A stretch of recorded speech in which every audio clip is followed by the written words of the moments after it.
BodyBags, where horror lies. Hey guys, Rob from Georgia here with you. Screw it. I am your Wednesday evening host, and it has been, the last few days have been just like that.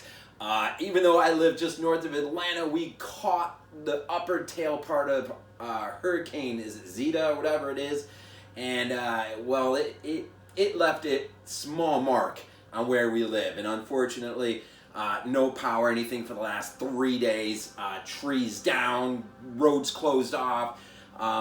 It's been a weird couple days living in a house with absolutely no power, no Wi-Fi. But I'm not complaining or griping, because those who live on the coast, I can't even begin to fathom what they have gone through, or any hurricane for that matter. Just catching a little bit of what we caught disrupted our lives enough. And I just, all my hopes and prayers to all those who have been displaced, who have lost everything perhaps, just have had their lives just really severely just messed with. I can't even imagine. I will go through what we went through these last 3 days any time in order not to really be what it feels like, right? To feel the full brunt of something like that. What we got was enough. And but life is picking up some normality today, and getting the food back in the house, and mowing the yard, cleaning up the property, some of the minor damage. So life is sort of kicking back into gear a little bit. But it's been a weird three days or so for sure. This is November, of course. Our first random week is a random week, leads into Labor Week, which we're going to call our Thanksgiving offering. Everyone's going to come to the table with something different, just a prized release that they have on their shelf, talk up the label a little bit, their release a little bit. It's going to be pretty cool. And then, of course, Heaven versus Hell theme week towards the end of the month, compliments of James. So it's going to be a pretty cool November. As we all know now, unfortunately, Brad has left us now, and in comes Abriel. So wish all the best to him as he comes in and picks up a Saturday. And so a little bit of change here and there, and all my hopes with Brad and the things that he is doing. We're gonna miss him. We are gonna miss him. So in week 375, I know it's a bit of a weird intro, right? I bring you Edge of the Axe. This was this Arrow release. This was a birthday present I got months ago, and a good friend of mine, Luke, and got this for me, and I haven't even opened it just until of recent, right before the storm hit. I actually got one viewing, and I wasn't sure what to get. I mean, I'm not that familiar with Spanish American productions. I mean, I know there's pieces, but I'm not really that, not like Italian films and whatnot. And so watching this, I mean, I was really surprised. This ended up being a really pretty cool story. The axe sequences were pretty cool. Usually, when the scene is unfolding, you get a lot of camera moving away, coming back, moving away, coming back. Not here, man. It's full on axe. And it is, so it's weird. It's like, I don't know if I've ever really seen a scene like that. Some of the suspense works well. This is a Spanish, I believe, I'm pretty sure he's a Spanish director. José Ramón Larraz, I think. I know I'm probably mispronouncing it. Best known for Vampires and Symptoms, both in '74. It's got a small cast. Barton Faulks, who plays Gerald, and Christina Marie plays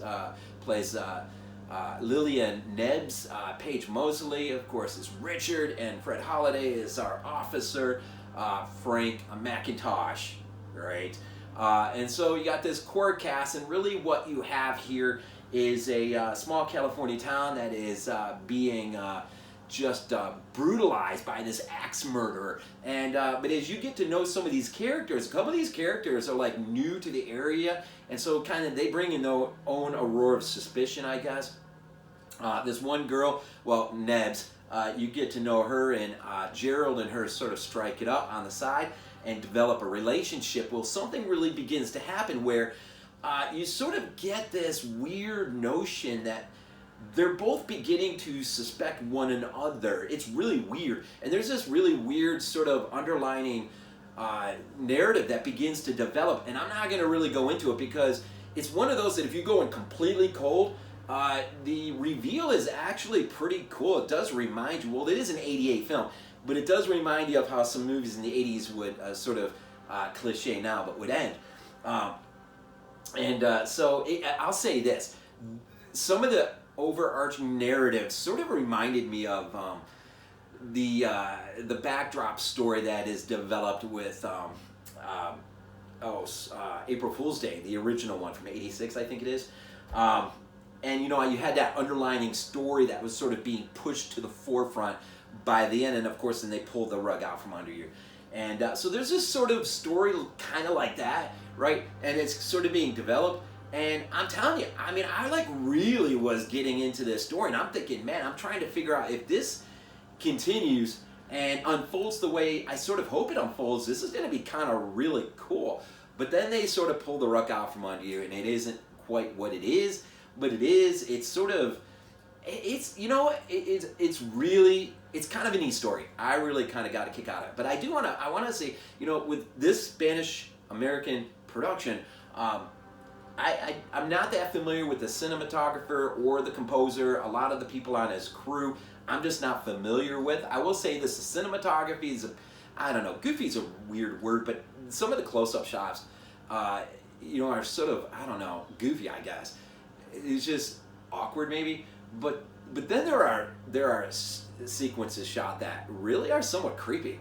And I'll say this, in terms of the overall production of the film, Glenn, our Monday guy, he is so high on rain. He loves the effect of rain and will always point it out in a movie. And, that got me to thinking with this movie in particular, I kind of got that weird thing too, but it's not rain, it's wind. I love wind. If wind is used effectively and it's in the middle of the night and the trees are swaying and you can hear the wind, I don't know, there's just something about that really sort of sets me on edge a little bit and really starts to pull me in the opening of Phenomena and even throughout that film, some of the use of wind. I just love the rustling of the trees, the swaying of the trees. It just sort of, I don't know, maybe it just reminds me of my Western New York upbringing, I guess. So so this axe murder, there are some unique sequences. One right off that sets you up at the beginning of the film that takes place in a car wash of all places. That's pretty cool. I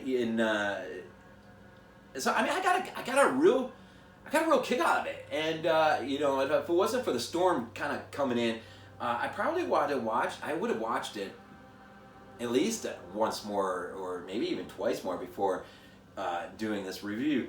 But I was really impressed. I mean, it really didn't end the way I was hoping it would, but it definitely does leave the doors open, and I'm surprised no one has ever thought about revisiting this and sort of extending the story forward in a really creepy way. So the Edge of the Axe, really cool arrow release. The Hysteria Continues has a commentary track on here, which is freaking awesome, man.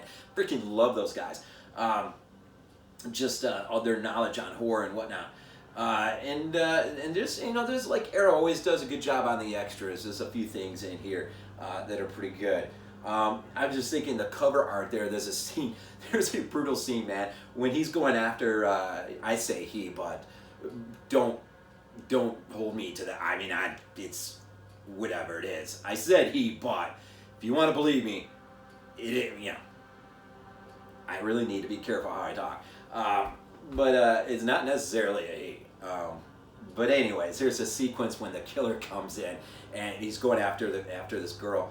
And the killer, the girl is trying to, I don't know, she's trying to reach for something. Man, gets her fingers chopped off. It is pretty insane scene. So I mean, there's moments in here that really are somewhat surprising, I guess, for a film.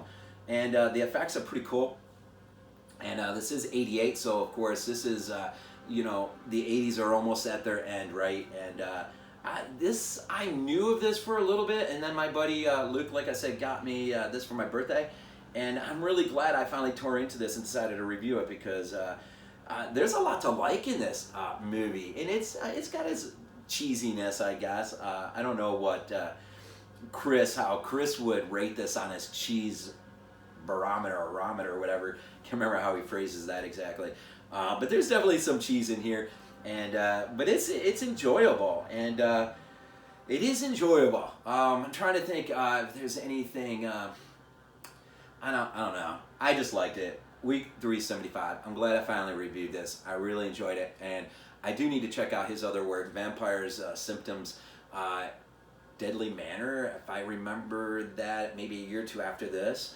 But he's got a filmography that's probably worth checking out, and he definitely. I think he thought this was one of his worst films, and so if this is one of his worst films, I'm definitely eager to check out something that he's really fond of as an accomplishment in his life as a director. So, Edge of the Axe, what did you think? Have you ever seen it? It's definitely worth a check out, a look-see.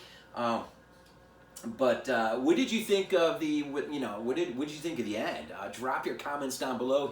Hit that like if you would, and we do appreciate here at BodyBags all that you do in terms of bringing the support to the table. Let's start getting into the Thanksgiving vernacular, right? We would not be anything if it wasn't for the support that we get from you guys. So each and every day we bring something new to the table. Today or this week is all random. And but next week is going to be a really fun week to see everyone's special releases as they unfold, right? And then November, and of course, got that election on the 3rd, and we'll see where we're at after that. Yeah, so, yeah, Edge of the Axe, Arrow, 1988, week 375. As always, we end these things off with Go Bills. This is not a dream. Not a dream.